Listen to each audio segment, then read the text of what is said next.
Bismillahirrahmanirrahim. Assalamualaikum warahmatullahi wabarakatuh. Alhamdulillah, alhamdulillahi rabbil alamin, wabihi nasta'inu ala umuri dunya waddin.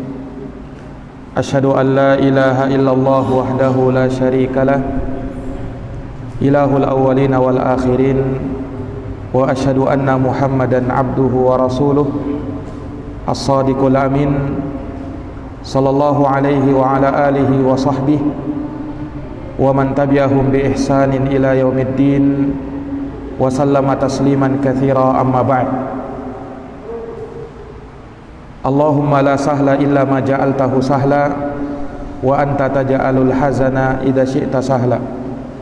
Allahumma alimna ma yanfa'una wanfa'na bima 'allamtana wa zidna ilman ya karim.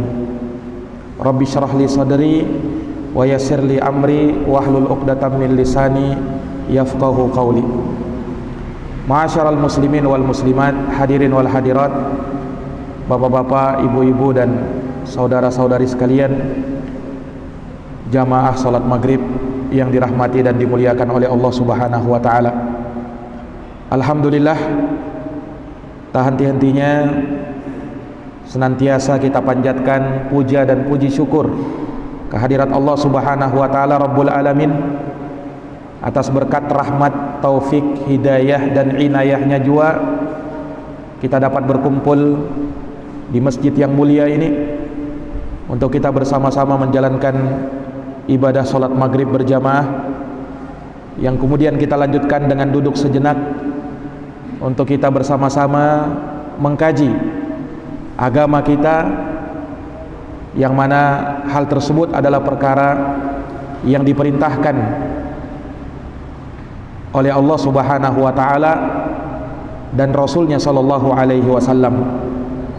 Dalam sebuah hadis Rasulullah mengatakan, talabul ilmi faridatun ala kulli muslimin. Menuntut ilmu adalah kewajiban atas setiap muslim.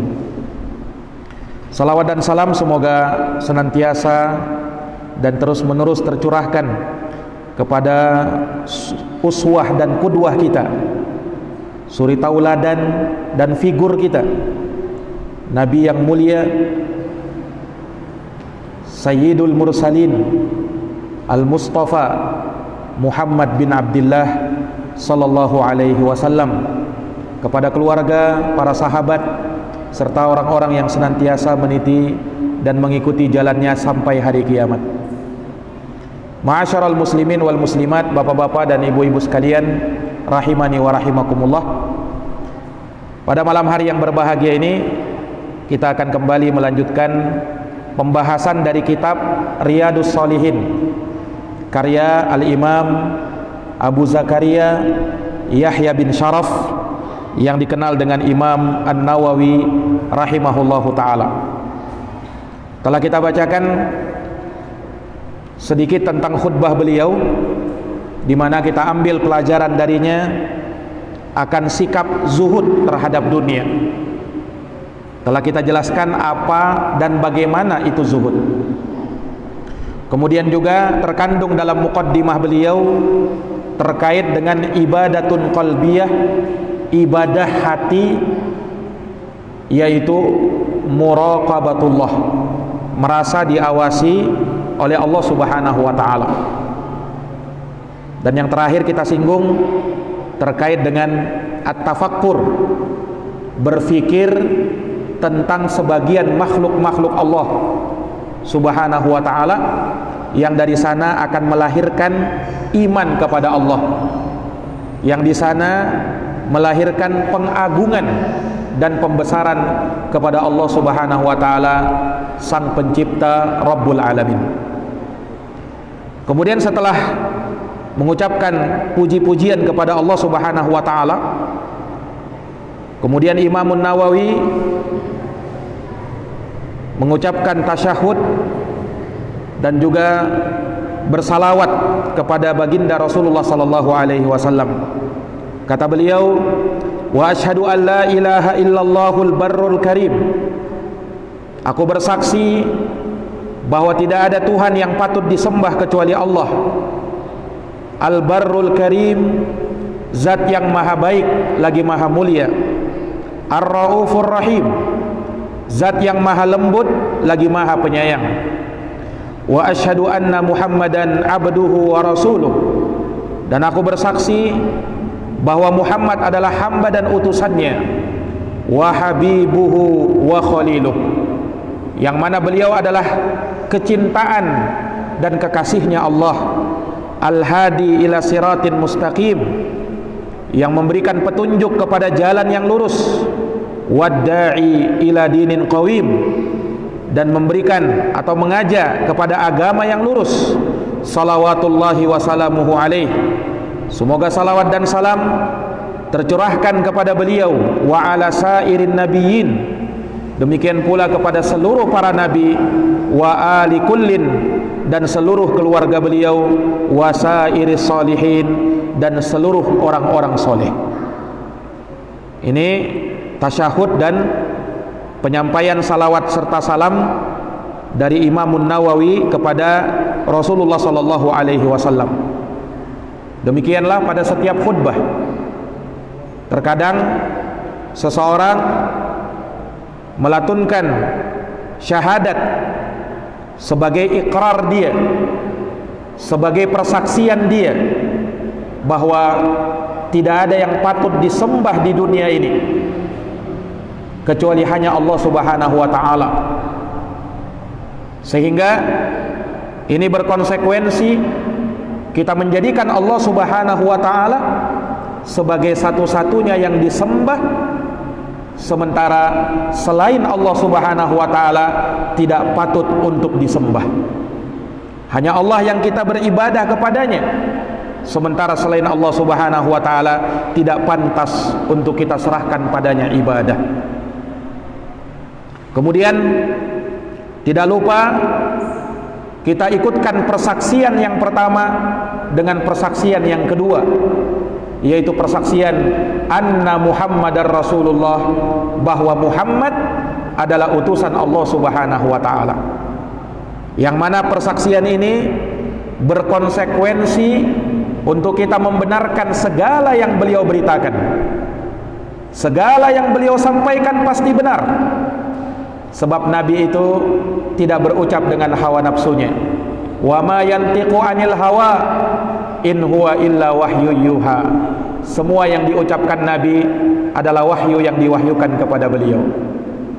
Kemudian kita taati segala perintah beliau dan kita jauhi segala larangan-larangan beliau. Perintah beliau sama kedudukannya dengan perintah Allah. Wa may yuti'ir rasula faqad ata Allah.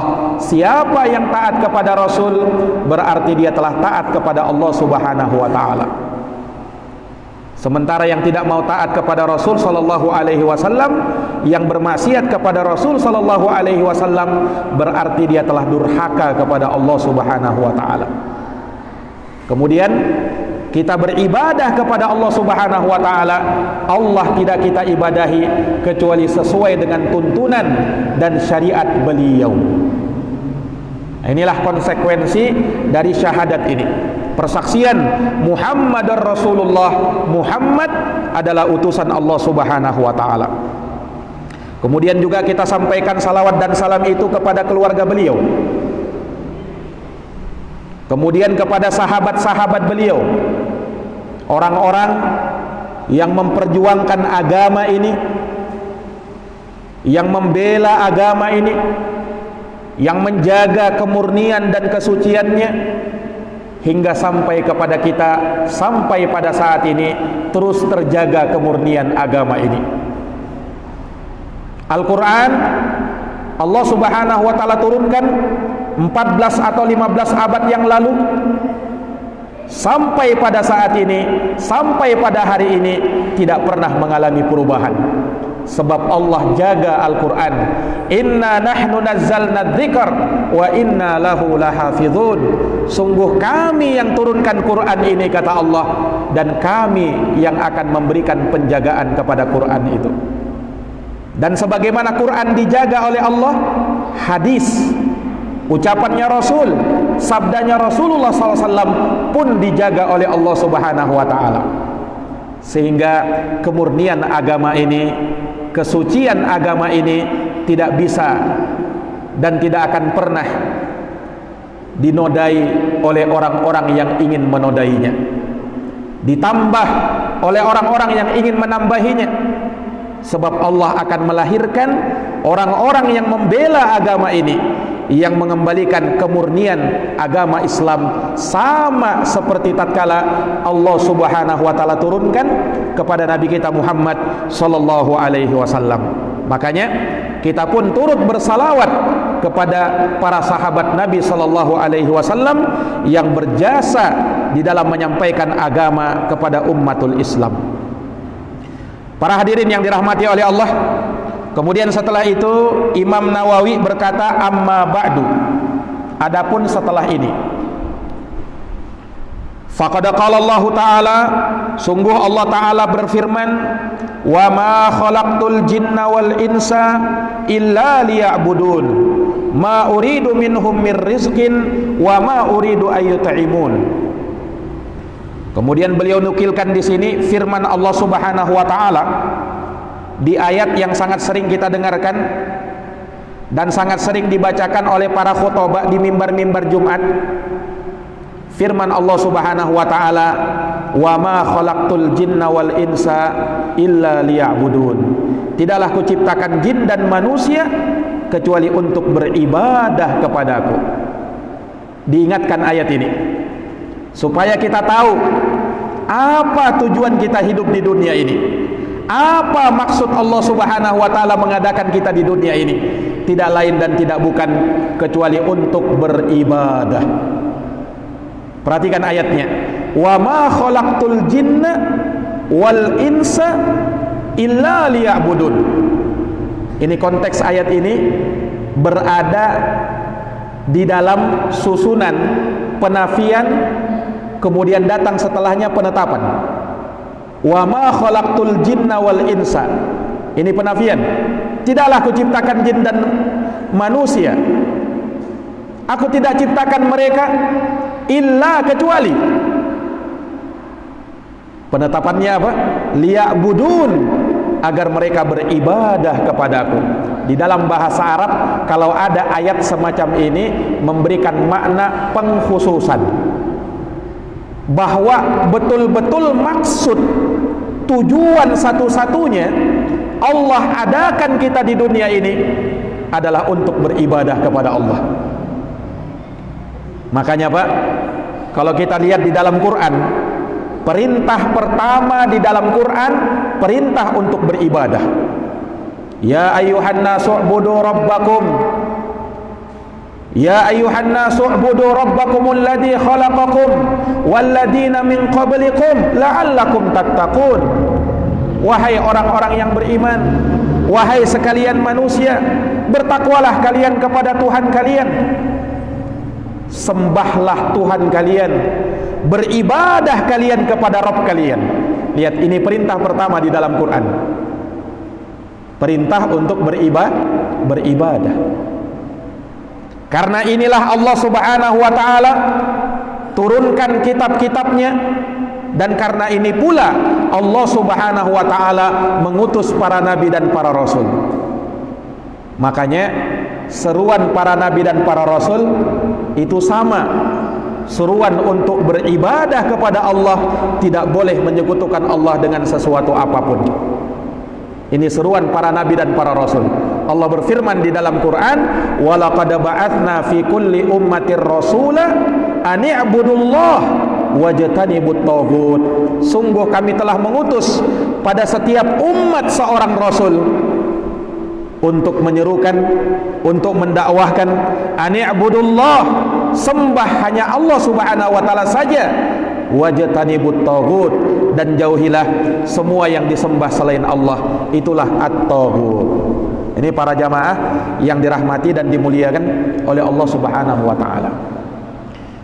Maka kalau kita sadar akan maksud yang agung ini, tujuan yang sangat mulia ini, maka kita betul-betul harus mewujudkan ibadah ini. Kapan kita keluar dari ibadah? maka kita akan menjadi manusia yang rusak. Sebab keluar dari asal tujuan dia diciptakan. Kapan manusia keluar dari ini, maka dia akan rusak. Sebagai contoh misalnya, kalau kita punya pisau dapur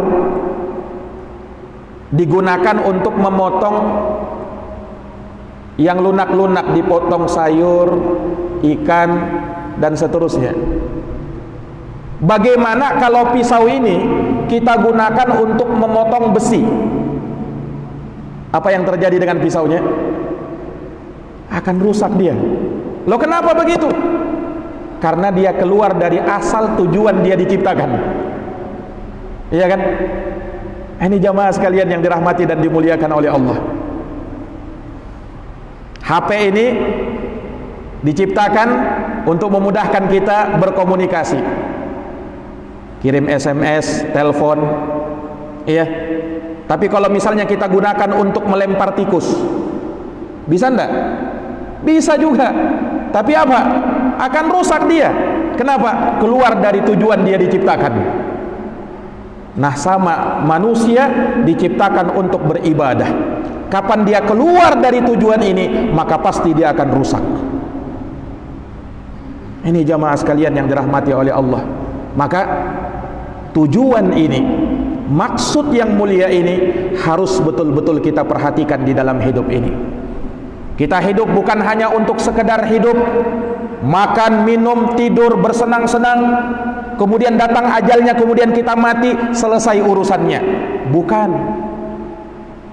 Justru kematian adalah awal dari segalanya. Kalau ada orang yang berkata, kalau sudah mati, ya berarti sudah selesai urusannya, Ustaz. Oh tidak. Justru itu adalah awal perkaranya, awal dari urusannya. Sebab kehidupan yang datang setelahnya akan lebih berat. Ini jamaah yang dirahmati dan dimuliakan oleh Allah. Tapi sungguh, berapapun kita hidup di dunia ini, maka sudah barang tentu banyak dari manusia yang lebih mengutamakan urusan dunianya ketimbang urusan agamanya. Sekarang kalau kita tanya, berapa yang kita berikan untuk porsi agama, berapa yang kita berikan untuk porsi akhirat, ketimbang atau dibandingkan dengan dunia kita?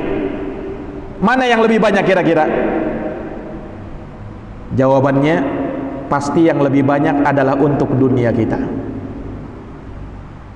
Padahal kita sadar tujuan kita diciptakan adalah untuk beribadah kepada Allah Subhanahu wa taala.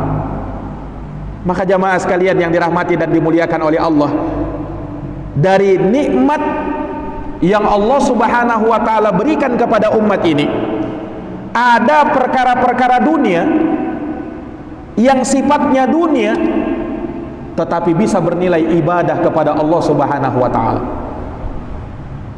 Jadi aktivitas keseharian kita bisa bernilai ibadah kalau diniatkan ibadah kepada Allah Subhanahu wa taala. Inilah nikmatnya. Kenapa? Sebab innamal a'malu binniyat. Amalan itu tergantung dengan niatnya. Untuk apa kita niatkan? Nah, sehingga aktivitas keseharian kita bisa bernilai ibadah kalau kita niatkan ibadah. Makanya ulama salaf, ulama terdahulu mengatakan, inni ahtasibu min naumati kama ahtasibu min qaumati. Kata mereka, sesungguhnya saya mengharapkan pahala dari tidur siangku, dari tidur malamku, sebagaimana aku berharap pahala dari berdirinya aku sholat malam. Ini ucapan ulama salaf, ulama terdahulu. Aku berharap pahala dengan tidurku sebagaimana aku berharap dengan bangunnya aku di malam hari untuk sholat malam. Kalau berharap pahala dengan kita bangun malam, dengan kita sholat malam, iya. Tapi bagaimana caranya kita mengharapkan pahala dengan tidur siang? Kita mengharapkan pahala dengan tidur malam? Niatnya Niatkan kita dengan tidur siang, dengan kita tidur malam untuk mengistirahatkan badan kita, memberikan porsi yang adil untuk badan kita, dan niatkan dengannya agar kita semakin kuat beribadah kepada Allah. Maka tidaklah kita tidur siang, tidaklah kita tidur malam kecuali bernilai pahala di sisi Allah Subhanahu wa taala. Innamal a'malu binniyat. Amalan itu tergantung dengan niatnya. Sama Pak, ketika kita bekerja mencari nafkah dunia memang, tetapi bisa bernilai ibadah. Kapan? Kalau kita niatkan ibadah. Niatkan dengan kita bekerja untuk menafkahi diri kita, menafkahi anak dan istri kita. Dengannya kita bisa membiayai kita. Dengan hal tersebut kita bisa tegak beribadah kepada Allah. Maka tidaklah kita bekerja, tidaklah menetes keringat kita, kecuali itu bernilai pahala dan ibadah. Kenapa? Dia niatkan ibadah. Ini para jamaah sekalian yang dirahmati dan dimuliakan oleh Allah Subhanahu wa taala. Maka ya, dari rahmat yang Allah Subhanahu wa taala jadikan kepada umat ini, walaupun perkara dunia bisa bernilai ibadah kepada Allah Subhanahu wa taala, asalkan masih tetap berada di atas koridor syariat, tetap bertakwa kepada Allah Subhanahu wa taala, maka hidup ini akan terasa lebih indah. Hidup ini akan kita jadikan sebagai jalan untuk kita menuju negeri yang sesungguhnya, yang di sanalah kita menghadap kepada Allah Subhanahu wa taala. Para jamaah yang dirahmati dan dimuliakan oleh Allah Subhanahu wa taala, maka ketika Allah Subhanahu wa taala menciptakan kita untuk beribadah, maka sungguh-sungguhlah kita di dalam beribadah kepada Allah. Berikanlah haknya Allah Subhanahu wa taala. Jangan sampai kita ini menuntut keadilan sementara kita sendiri tidak adil kepada Allah. Kita sering berkata, ayo berlaku adil, ayo tegakkan keadilan. Bahkan sangat sering kita dengarkan ayatnya, innallaha ya'muru bil adli wal ihsan, dibaca oleh para khutbah di mimbar-mimbar Jumat. Sesungguhnya Allah memerintahkan untuk berbuat adil dan berbuat ihsan. Kita sering menuntut keadilan, namun terkadang kita sendiri tidak berlaku adil kepada Allah Subhanahu wa taala. Kenapa? Kita lebih sering mendahulukan hak orang lain, hak kita, ketimbang haknya Allah Subhanahu wa taala. Ini tidak bisa dipungkiri. Iya. Subhanallah, dengan dunia ini, ketika misalnya ada SMS masuk ke dalam HP kita, ada WhatsApp, ada inbox yang masuk ke dalam HP kita, bersegera kita untuk menjawabnya itu, bersegera untuk kita melihat dan bagaimana bisa cepat membalasnya. Sementara kalau Allah Subhanahu wa taala yang panggil di masjid, akankah kita secepat itu juga? Ini jamaah sekalian, ketika ada atasan kita, bos kita, komandan kita memanggil kita, maka takut kita kalau kita tidak segera menghadap bos kita, kita tidak segera menghadap komandan kita. Tetapi ketika Allah memanggil di masjid, apakah kita juga bisa bersegera seperti itu? Ini menunjukkan kebanyakan manusia lebih mendahulukan hak orang lain, hak dirinya sendiri, ketimbang hak kepada Allah Subhanahu wa taala. Mana sisi keadilan kita kepada Allah? Ini para jamaah yang dirahmati dan dimuliakan oleh Allah. Kita sering meminta rezeki, kita sering menuntut rezeki, memohon rezeki kepada Allah Subhanahu wa taala. Untuk urusan dunia kita boros, sementara untuk urusan akhirat kita pelit dan kikir. Padahal yang memberikan rezeki adalah Allah. Tempat kita bermohon rezeki adalah Allah. Ma uridu minhum mir rizqin wa ma uridu ayyut'imun. Namun jangan disangka Allah tidak menginginkan rezeki dari kalian, dan Allah tidak menginginkan agar kalian memberikan makan kepadaku. Tidak. Yang Allah inginkan agar kalian beribadah saja. Dan ibadah itu, tatkala kita beribadah kepada Allah, ingat, kebaikannya bukan kembali kepada Allah, kebaikannya kembali kepada diri kita sendiri. Sebab Allah tidak butuh dengan ibadah kita. Allah tidak berkurang kekuasaannya karena ibadah kita. Makanya disebutkan dalam hadits qudsi, Kata Allah Subhanahu wa taala, andaikan manusia ini, seluruh manusia yang ada di muka bumi ini kafir semuanya, kata Allah Subhanahu wa taala, niscaya itu tidak akan mengurangi sedikit pun dari kekuasaannya Allah. Allah tidak butuh dengan ibadah kita.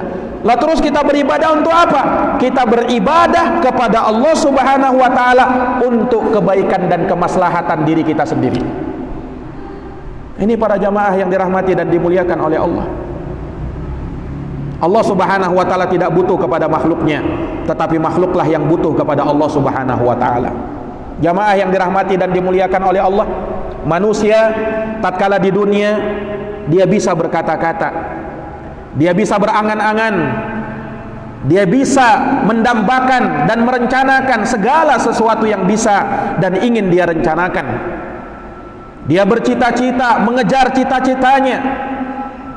Tetapi subhanallah, sungguh tatkala hal tersebut tidak dijadikan di jalan Allah Subhanahu wa taala, kelak akan menjadi penyesalan nanti di akhirat. Akan menjadi penyesalan nanti di akhirat. Disebutkan di dalam Quran di surat Fatir ayat 37, Allah menceritakan bagaimana penyesalannya penghuni neraka tatkala mereka masuk ke dalam neraka. Allah katakan, wahum yastarikhuna fiha, mereka penduduk neraka itu berteriak di dalam neraka itu. Apa kata mereka? Rabbana akhrijna na'mal salihan ghairal ladzi kunna na'mal. Wahai Tuhan kami, keluarkan kami dari neraka ini. Kami ingin kembali ke dunia supaya kami bisa beramal, bukan seperti amal yang dahulu kami kerjakan. Dia berangan-angan, berandai-andai supaya bisa kembali ke dunia. Apa kata Allah? Awalam nu'ammirkum, bukankah kami sudah berikan umur kepada kalian? Hei manusia, bukankah kami sudah panjangkan umur kalian? Ma yatadakkaru fihi man tadakkar, sehingga di waktu umur yang panjang yang telah diberikan kepada kita bisa ingat orang yang mau mengingat. Waja'akumun nadhir, dan sudah datang kepada kalian pemberi peringatan. Kenapa kalian juga tidak sadar? Kenapa kalian juga tidak mau ingat-ingat? Fadhuku, maka rasakanlah, kata Allah, fama lidzalimina min nasir, tidak ada penolong bagi orang-orang yang berbuat zalim. Ini para jamaah yang dirahmati dan dimuliakan oleh Allah. Manusia itu sebenarnya makhluk yang sangat mulia. Bagaimana tidak? Allah nyatakan dalam Quran, walaqad khalaqnal insana fi ahsani taqwim, sungguh kami telah ciptakan manusia dalam bentuk yang terbaik. Dalam bentuk yang terbaik. Ini manusia. Dalam ayat yang lain Allah katakan, walaqad karramna bani Adam, sungguh kami telah muliakan anak cucu Adam, wa hamalnahum fil barri wal bahar, lalu kami angkut mereka di darat dan di lautan, wa razaqnahum minat thayyibat, dan kami berikan rezeki kepada mereka dari harta yang baik-baik, wa faddalnahum ala katsirin mimman khalaqna tafdila, lalu kami lebihkan mereka di atas seluruh penciptaan kami. Manusia makhluk yang termulia. Tetapi jamaah sekalian, kemuliaan ini kita akan dapatkan kalau kita menegakkan ibadah kepada Allah. Kapan kita tidak menegakkan ibadah, kemuliaan itu Allah akan cabut. Allah akan hinakan manusia, bahkan lebih hina daripada hewan ternak. Allah katakan dalam Quran, ulaika kal an'am bal hum adhal, mereka lebih sesat daripada hewan ternak, bahkan lebih lagi. Mereka seperti hewan ternak, bahkan lebih sesat daripada hewan ternak. Ini kalau keluar dari maksud ibadah. Manusia memang makhluk yang mulia, tetapi kalau mereka meninggalkan ibadah, mereka akan menjadi hina, bahkan lebih hina daripada hewan ternak. Para jamaah yang dirahmati dan dimuliakan oleh Allah, maka Imam Nawawi ingatkan, tujuan, maksud utama kita diciptakan adalah untuk beribadah kepada Allah Subhanahu wa taala. Ini hak Allah Subhanahu wa taala yang wajib untuk kita tunaikan. Makanya pernah disebutkan dalam hadis Mu'ad bin Jabal radhiyallahu anhu, ketika Mu'ad bin Jabal dibonceng oleh Nabi di atas keledai. Kemudian Nabi bertanya kepada Mu'adz bin Jabal, "Ya Mu'adz, atadri ma haqqullahi 'alal ibad wa ma haqqul ibadi 'alallah?" Wahai Mu'adz, tahukah kamu apa kiranya hak Allah terhadap hamba dan apa haknya hamba terhadap Allah? Mu'adz bin Jabal mengatakan, "Allahu wa rasuluhu a'lam." Hanya Allah dan Rasulnya yang lebih tahu. Maka Rasulullah menjawab, "Haqqullahi 'alal ibad ayya'buduhu wa la yusyriku bihi syai'a." Hak Allah atas hamba-hambanya yang wajib dijalankan oleh hamba adalah beribadah mereka kepada Allah saja dan tidak menyekutukannya dengan sesuatu apapun. Lagi-lagi ibadah. Wa haqqul ibadi 'alallah, sementara hak hamba atas Allah, alla yu'adziba man la yusyriku bihi syai'a. Allah tidak mungkin mengazab orang yang tidak menyekutukannya dengan sesuatu apapun. Ini para jamaah yang dirahmati dan dimuliakan oleh Allah Subhanahu wa taala. Nah, sekarang kalau kita tahu maksud kita ini diciptakan untuk beribadah, sekarang ibadah itu apa? Apa artinya ibadah? Kita seringkan dengar ibadah itu. Kita harus beribadah. Tujuan kita diciptakan untuk ibadah. Kita harus beribadah. Kita diperintah dan kita dilarang oleh Allah Subhanahu wa taala untuk beribadah. Sekarang ibadah itu apa? Para jamaah sekalian yang dirahmati oleh Allah, ibadah itu secara bahasa artinya at-tadzallul wal khudu'. Tunduk dan merendah. Itu ibadah. Dalam bahasa Arab, kalau orang Arab mengatakan thoriqun mu'abbad, jalan yang diibadahi. Maksudnya jalan yang ditundukkan, yang dia diinjak dan dihinakan. Makanya orang yang beribadah namanya abdun. Orang yang beribadah namanya siapa? Abdun. Yang beribadah kepada Allah Abdullahi. Berarti apa? Dia yang menghinakan diri kepada Allah, dia yang tunduk dan patuh kepada Allah, dan dia siap memperhambakan diri kepada Allah Subhanahu wa taala. Dia serahkan hidupnya, matinya untuk Allah. Qul inna sholati wa nusuki wa mahyaya wa mamati lillahi rabbil alamin. Katakanlah, sesungguhnya salatku, ibadahku, hidup dan matiku hanya untuk Allah Rabbul Alamin, Rabbnya semesta alam. Ini ibadah secara bahasa. Kalau ibadah menurut istilah syariat, maka didefinisikan oleh Syekhul Islam rahimahullah sebagaimana di dalam kitab beliau Al-Ubudiyah. Beliau mengatakan yang namanya ibadah adalah ismun jami'un likulli ma yuhibbuhullahu wa yardah minal aqwali wal af'ali adh-dhahirah wal batinah. Kata mereka, ibadah itu adalah suatu nama yang melingkup segala yang dicintai dan diridhoi oleh Allah. Bisa berupa ucapan, bisa berupa perbuatan yang nampak atau yang tersembunyi. Itulah ibadah. Maka kalau dari definisi ini, yang namanya ibadah itu Pak sangat luas cakupannya. Ibadah itu bukan hanya terbatas pada sholat 5 waktu. Ibadah itu bukan hanya terbatas pada puasa Ramadan. Ibadah itu bukan hanya terbatas pada bayar zakat dan ibadah haji. Tapi yang namanya ibadah, segala yang dicintai dan diridhoi oleh Allah. Bisa berupa ucapan, bisa berupa perbuatan. Makanya ulama membagi ibadah menjadi 3. Ada ibadah hati, ada ibadah lisan, ada ibadah anggota badan. Ibadah hati contohnya apa? Berniat. Itu ibadah, Pak. Niat yang baik itu ibadah. Keimanan kepada Allah itu ibadah. Mahabbatullah, cinta kepada Allah itu ibadah. Takut kepada Allah itu ibadah. Roja, mengharap kepada Allah itu ibadah. Inabah, kembali kepada Allah juga ibadah. Ibadatun qalbiyah namanya, ibadah hati. Termasuk juga muraqabatullah, merasa diawasi oleh Allah. Yang kedua ada namanya ibadatun lisaniyah, ibadah ucapan, ibadatun qauliyah, ibadah dalam bentuk ucapan. Contohnya banyak. Membaca Quran, berzikir, berdakwah di jalan Allah. Ini ibadah lisan yang diucapkan dengan lisan. Dan ada ibadah anggota badan. Ibadah anggota badan, kita berdiri karena Allah, kita ruku karena Allah, kita sujud karena Allah. Makanya yang mengumpulkan semua makna ibadah itu adalah solat. Solat itu di dalamnya ada ibadah hati karena butuh niat, ya kan? Ibadah solat itu termasuk ibadah qauliyah, ibadah ucapan karena ada yang dibaca dalam solat.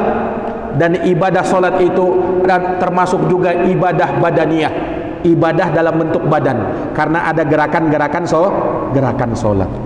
Nah, ini para jamaah yang dirahmati dan dimuliakan oleh Allah Subhanahu wa taala. Nah, maka kalau seorang sadar akan perkara ini, maksud dia diciptakan adalah untuk beribadah kepada Allah Subhanahu wa taala, maka sungguh ya, dia akan menjadikan semua hidupnya betul-betul terfokus hanya kepada Allah Subhanahu wa taala. Berbeda dengan manusia yang tidak memperhatikan akhiratnya, maka terkadang dia serius dengan dunianya, akhiratnya sama sekali dia tidak tahu. Ini tercela. Orang bukan dilarang untuk tahu perkara dunia, mahir terhadap perkara dunia, mahir dalam berdagang, silahkan. Tetapi jangan sampai kita mahir dalam perkara dunia tapi bodoh terhadap perkara akhirat. Ini tercela hukumnya dalam agama. Disebutkan di dalam Quran, Allah berfirman, ya'lamuna zahiran minal hayatid dunya wa hum bil akhirati hum ghafilun. Mereka itu hanya tahu urusan-urusan dunia saja, sementara mereka bodoh, mereka tidak tahu urusan agama, urusan akhirat mereka. Nah, makanya para jamaah sekalian yang dirahmati oleh Allah, kita ini kalau kita sadar belum tahu agama, maka kita perlu menuntut ilmu. Kita perlu belajar ilmu. Naam. Kita perlu membaca Quran, kita perlu membaca hadis Nabi sallallahu alaihi wasallam supaya dunia kita jalan, agama kita juga jalan. Nah, ini para jamaah yang dirahmati dan dimuliakan oleh Allah. Imam Hasan Al-Basri menyebutkan terkait dengan ayat tadi, sebagian orang yang mereka hanya mengedepankan dunianya dan lupa dengan akhiratnya. Subhanallah, mereka ini dulu ya, ada orang-orang dulu yang mereka hanya fokus kepada dunianya. Mereka lihat mata uang dinar, mata uang dirham.